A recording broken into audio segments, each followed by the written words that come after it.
Hey guys, welcome to the part 8 of sign up using OTP.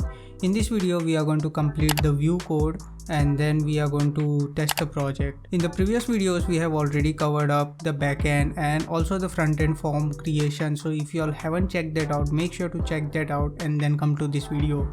So let's get started. In the previous video I have missed to show you all something, so I will show that first and then we'll continue with the video. So for that we'll go to views and then verify otp.view. Inside this we have received the user ID as prop, but we haven't really passed it to this component, right? So that we'll do now. To do that, go to this verify OTP component. We'll do colon and then user ID, because that is what we are receiving in the component as, and whatever it is over here. So over here this is also user ID, so I'm going to put it in quotes and then user ID. So the left hand side is for this component and right hand side is on this page. So on this page it is user ID, and in this component, that is component verify OTP, it is also user ID. So that's why we have done user ID over here. So now we'll go to signup.view component, and over here we'll start by creating a function that will clear the entire form. So let's start by doing that. For that I'm going to go down after the data and I'm going to create something called as methods over here. So methods, and I'll create a function called as reset. Okay, and inside this I'm going to do this dot refs dot form dot reset. So this means refer to this form and reset it, and we'll call this function on this button click. Okay, so it will be @click this function. So this is complete. Now let's create the register button function. Okay, so I will go down. Let's call the function first itself @click. It will be, I'll call it as register, and then we'll go down to methods, put a comma and register. So over here first we'll create the data what is needed for the backend, and then we are going to do access call. Okay, so if you go to Thunder client that we have previously used to do a user registration, these are the data needed. So I'm going to copy this from here and go back to this sign up component, and I'll call it as where data is equal to, let me quickly fix the indentation and everything. We don't really need this double quotes over here, so I'm going to remove this. So now we need the phone number, right? So the phone number is in new user dot phone number. Okay, so I'm going to use that over here, and in order to access that, it is this dot new user dot whatever is the field over here. So it is phone number, and that phone number will be of course populated from this text field, right? Now same thing we'll do for email. So email comes from same, that is new user dot email, then password 1 and password 2, password 1 and password 2. Just to confirm that these new user, all this data comes from this data over here. So new user dot phone number dot email dot password 1 and dot password, so all of them are coming from there. So now our data variable is ready. Now all we have to do is call. So now all we have to do is make a call to the backend to this endpoint, that is this one, and it will create the user, right? So for that we will have to import the Axios that we have already installed. So I'm going to call import Axios from Axios. So our import is done. Now in this data I'm going to create a new variable called as URL, and that will be backend URL. So I'm going to put this thing that I have copied from here. So this will be our URL. Then after this let's do a call to the backend. Okay, so that will create the data for the user in the backend. So it will be Axios dot post call, because in this Thunder client if you see it is a post call to the backend, so that's why we are using post call. We have to pass in the URL first, so it will be this dot URL because it is in data, and then the variable, that is this data we have to pass. Then after this we are going to do we are expecting a response to come from the backend, and this will be arrow function that we are going to use. I'm going to console log it, y'all can ignore this.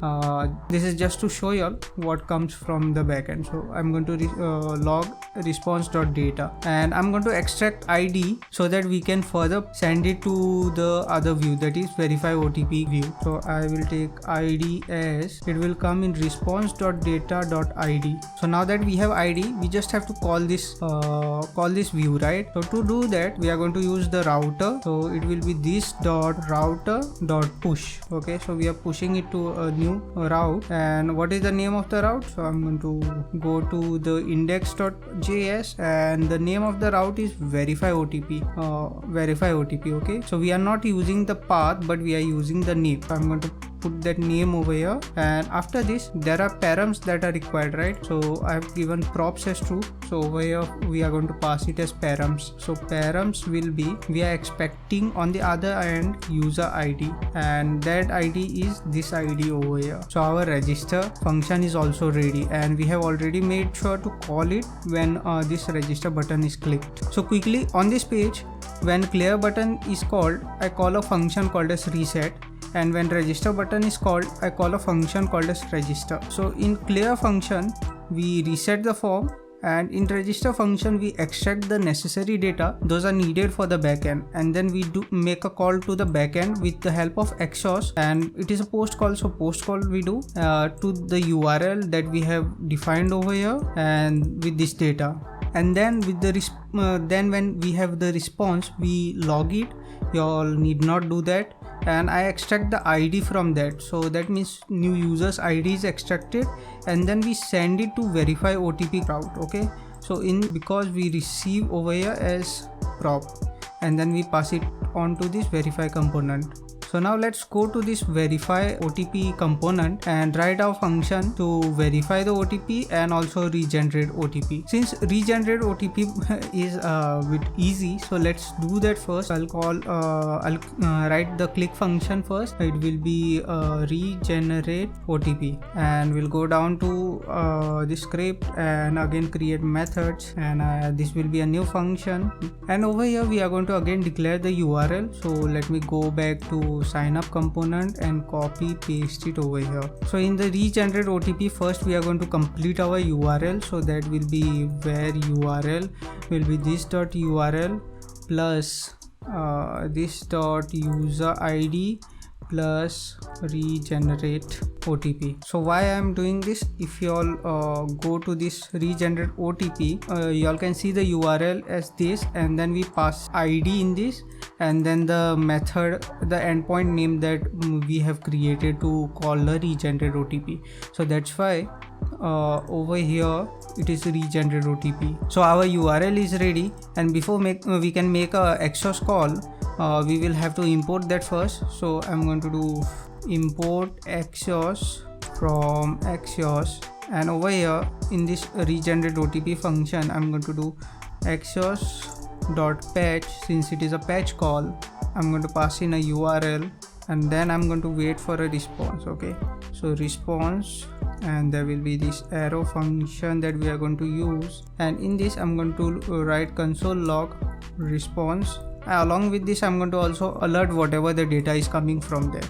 So I'm going to directly alert with the response dot data. So this is when user is able to generate the OTP successfully, and then there are failure cases. So for that to catch, we have to actually write few more things. So it will be catch, and then we are going to wait for some result. So I'll call it as error, and again arrow function will have, and over here I'm going to console log it first. So error dot response dot data. Okay, and along with this I'm going to also alert the user about this. Alert means there will be a pop-up on the screen with alert.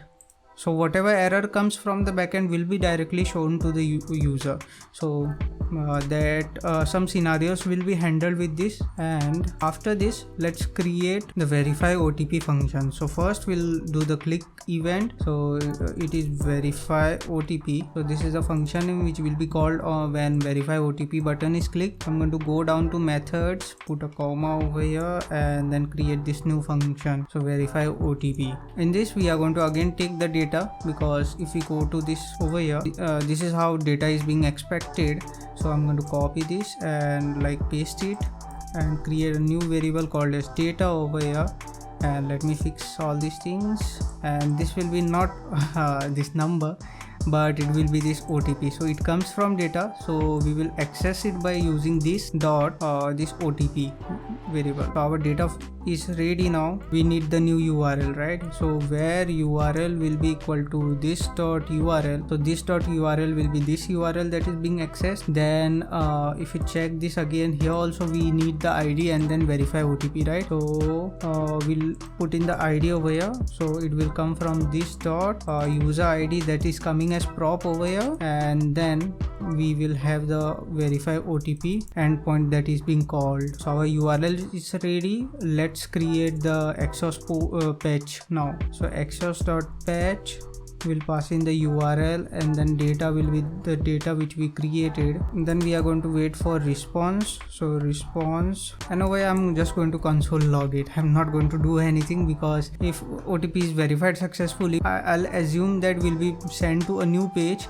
that y'all will definitely create ahead, and only if there is an error that I'm going to show y'all how to catch it. So if error is there, then catch the error. I'll receive it as error and show it to the user, right? So console.log error.response.data. okay, so this will be console log, because I like to see it over there. In alerts not everything are clear, so that's why. So now we have also shown alert to the user. And one final thing that remains over here is, if there is any error in the OTP, right, we would like to clear the OTP field and not like have previous OTP. So for that, I'm going to access this .otp and we'll set it to blank. Save it, and there we go. Our entire project is ready now. So let's go to the terminal and run both sides, that is backend as well as frontend. Let me see where I am. So first we'll go to backend. So backend, and let's see. I'm going to do python manage.py run server. Oh sorry, I did not activate the environment. So let me activate the environment. So I'm activating the environment now.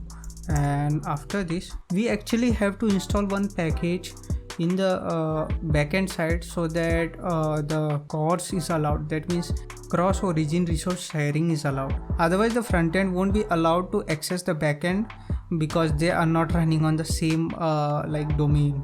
So the package that we are going to install on the backend side is this. And then we'll go to backend, then src inside settings.py we have to declare two things. One is allowed host and one is cross allow origins. So if we go back to this package website, you can see in the installed app we have to declare this. So I'm going to copy paste it over here in the installed app. So this is done, and also we have to install a new middleware. So I'm going to copy this, and this should come before common middleware. So I'm going to search for the common middleware and I'm going to put it before that. So our middleware is also ready. Now these two are ready, but we have to make sure we allow the host to be like accessed, and also allow CORS origin. So here the CORS allowed origins are actually, we can use the other one here. CORS allow all origin to be true, and also make sure to allowed host as like empty list. So now our backend is also finally ready.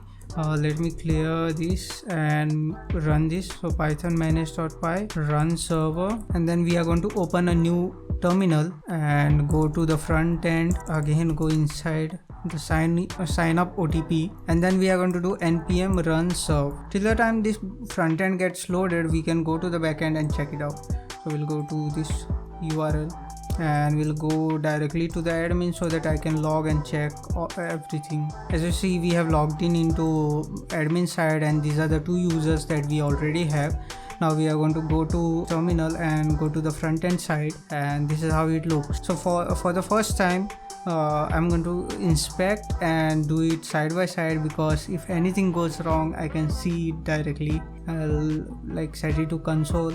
I'm going to enter a new new phone number @gmail.com, then set some password, again set some password, click on register, and like it got registered. And oh, we did not have an ID in the response of the user registration, so we have to make some changes in the backend. So we'll go back to this, and like let me close all these front end code, actually all the code, and we'll go to the demo. We'll go to serializers.py And in this one we have to add few more fields over here. So the new fields will be actually just one field called as id, and then we are going to declare one more thing, that is read only fields. Okay, so this will allow like a read only field. So while creating a new user, this won't be really required, and if we don't pass this, our serializer won't like throw any errors. Okay, so that's why we are making this as a read only field, that is id.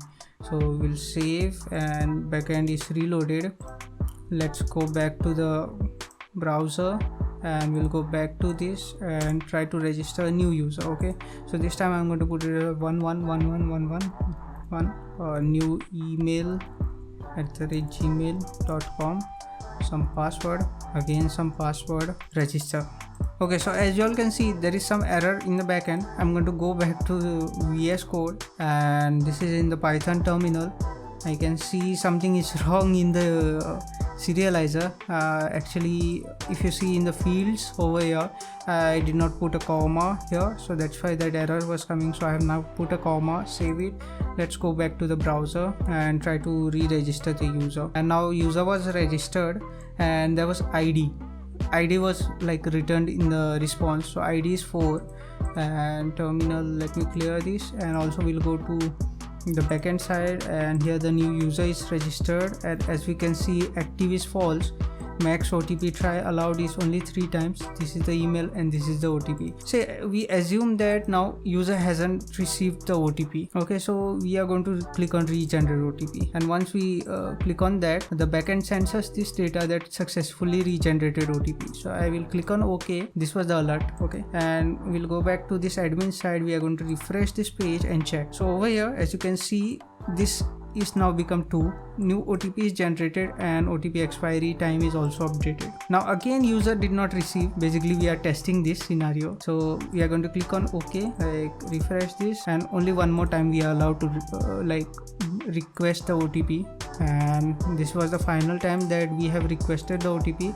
And now if you click on regenerate OTP, it will say max OTP try reach, try after an hour. So this is, although this is 400 bad request, but still our code was able to capture this because we put a catch statement in the exhaust response. Okay, so let me show you all. This is in verify OTP component over here. So this was what was fired right now.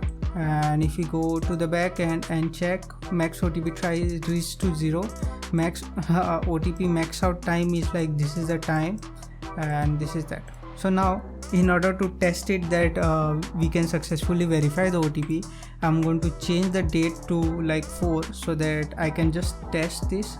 I'm going to save and edit, and I'm going to put this OTP, right? I'm going to click on verify OTP now, and we have successfully verified the user. That's correct. So now what should happen is, in real world scenario, this should be like sent to the user, should be sent to a new page, and I definitely know that y'all will be able to create that new page, and y'all will be able to send with the help of routers. So I don't really want to get into that. Now we also had a scenario where if user had entered the same OTP and clicked on verify twice, it will throw him an error. So I'm going to test that now. Click on verify, and there we go. This is also correct, that is user is active, or please enter the correct OTP. So our entire project, that is sign up using OTP, is successfully done by using Django Rest Framework and VueJS. So if you like these videos and if you like these kinds of tutorials, make sure to subscribe to our channel, like this video and share, and see you in the next one.